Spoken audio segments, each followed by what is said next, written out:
ሰላም እንዴት ናችሁ? ደህና ናችሁ ወይ? ዛሬም እንደተለመደው የሚገርም ነገር እነግራችኋለሁ። በኢትዮጵያ አዲስ አበባ ኤርፖርት ውስጥ ያለው ፍጥጫ ነው የምነግራችሁ።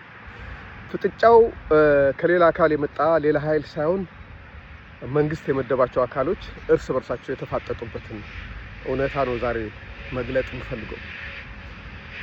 እንደምታውቁት የጸጥታ ሰራተኞች ለምሳሌ በኤርፖርት ውስጥ ፌደራል ፖሊስ አለ እና በብሔራዊ ደህንነት የሚመደቡ የተለያየ ስም ያላቸው የደህንነት አካላት አሉ። የግቢው ጥበቃ በፌደራል ፖሊስ የሚጠበቅ ሲሆን ከዛ በተጨማሪ ደግሞ እያንዳንዱ ማለፊያዎች ቦታዎች ደግሞ ያለው ቦታ ኢንስ በሚባል የደህንነት ክፍል ነው የሚመራው። የዚህ ኤርፖርት ደህንነት አስራት ቀጀላ በሚባል ሰው ነው የሚመራው። ከሱ ስር በተዋረድ ያላቸው ባለስልጣኖች አሉ። በተለይ ሲሲቲቪውን ይሄ ካሜራውን የሚያልፈውን ነገር እነሱ ኤክስሬ ማሽን የሚሉት ያን ነገር የሚቆጣጠር ሶስት የተለያየ ቡድን አለ። አንድ ሁለት ሶስት የተለያየ ተጠሪነት ያላቸው አሉ። ሁሉም ተጠሪነታቸው ለአቶ አስራት ቀጀላ ነው።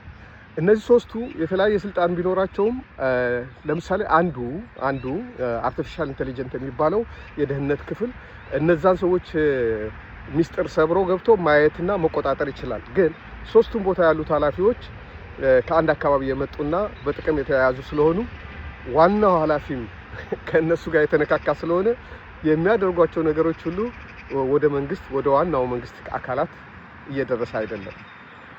በዚህ መሃል እዛች ቦታ ተመድቦ ይሰሩ የነበሩት የፌደራል ፖሊስ ሰራተኞችና ባለስልጣኖች በፊት ከኤርፖርቱ ያገኟቸው የነበሩ ጥቅሞች ስለተቋረጡ የእርስ በርስ የጥቅም ግጭት በመፈጠሩ የተነሳ አንድ ቀን እዛው ግቢ ውስጥ ቶክስ ይነሳል ተብሎ እስከሚፈራ ድረስ ተፋጠው ነው ያሉት። በተለምዶ ሁለት መስሪያ ቤቶች ብዙ በዚህ ያህል ጠላት ሆኖ በአንድ መንግስት ስር የሚተዳደሩ መስሪያ ቤቶች ጠላት ሆኖ ሰምቼ አላውቅም።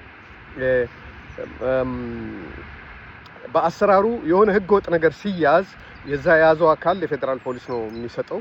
በፊት ግን ፌደራል ፖሊስ ራሱ የመቆጣጠርም ስልጣን ስለነበረው አንዳንድ የፌደራል ፖሊስ ኮራፕትድ የሆኑ ባለስልጣኖች ጥሩ ስልጣን ያላቸው እና የመደቧቸው ሰዎች እንዲሁም አሁንም በፊት እነሱ የሚያገኙትን ጥቅም ጠቅልሎ የያዙት ደግሞ የኢንስ ሰዎች የእርስ በርስ ከፍተኛ ግጭት በመሃላቸው ተፈጥረዋል። ግጭት ሲባል እኔ ድሮ ማውቀው እውነተኛ የሆነ ቡድንና አንድ ኮራፕትድ የሆነ ቡድን ነው በመንግስት ስራዎች ሲጋጭ ማውቀው። ምክንያቱም ኮራፕትድ የሆነውን ቡድን እውነተኛ የሆነው ቡድን ለማስቆም ሲሞክር የሚፈጠር ግጭት አለ። አሁን ግን ሁለቱም ጥቅሜ ተነካ የሚሉ ይሄን ነገር እኔ ነኝ መቆጣጠር አለብኝ በሚል ነው የሚጋጩት እንጂ ከሀገር ከህግ ወይም ከስርዓት የተነሳ አይደለም የሚጋጩት ያለው። በጣም በብዙ ሶሻል ሚዲያ ሲነገር አይታችኋል። መጀመሪያ ግን እኔ ስም ሳልጠራ በግርድፉ እዛ ቦታ ያለውን ችግር ለማንሳት ሞክሬ ነበረ። ከዛ በኋላ እኔ ስም ስላልጠራው እኔንም ጭምር እየተቹ ስም ባለመጥራቴ ፈሪ ያሉኝ ሌሎች ሰዎች በደንብ ሰርተውበታል። ከዛ በኋላ 4 5 6 የሶሻል ሚዲያ ፕላትፎርሞች ላይ ስለ ኤርፖርቱ ሲነገር ሰምቻለሁ። ደስ ብሎኛል በመሰማቱ ህዝቡ እንዲያውቀውና ምናልባት ለምን የሚል ባለስልጣን ካለ የመንግስት ባለስልጣንም እንዲያውቁት በመደረጉ ደስ ብሎኛል።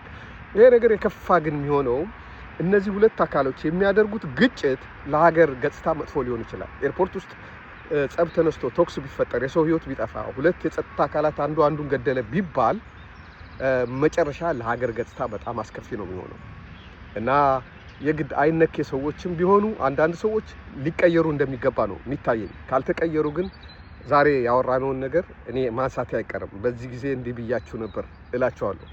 በጣም በከፋ ደረጃ መጠፋፋት። አሁን ለምሳሌ እኔ መረጃ የሚልኩልኝ እንኳን በራሳቸው ከሁለቱ አካል ያሉ ሰዎች ናቸው። አንዱ ስለ አንዱ ይልክልኛል፣ አንዱ ስለ አንዱ ይልክልኛል።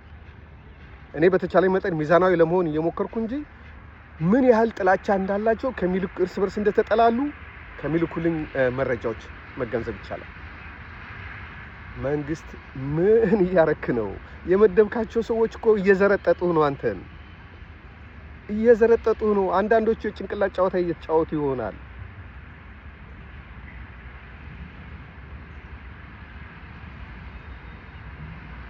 ያልሰማ ይስማ፣ ጆሮ ያለው ይስማ። የሚያስተውል ሰው ይሄን ነገር መፍትሄ ይስጠው። ህገወጥነት በጣም ሰፍነዋል። ያን ህገወጥነት የሚከላከል አካል ሳይሆን ጭራሽ እኔ ልቆጣጠረው እኔ ልብላበት የሚል ጸብ ነው እየተነሳ ያለው። ይሄ ለሀገርም ለህዝብም ለመንግስትም አደጋ ነው ለማለት ፈልጌ ነው። ስላዳመጣችሁኝ አመሰግናለሁ። እግዚአብሔር ይስጥልኝ።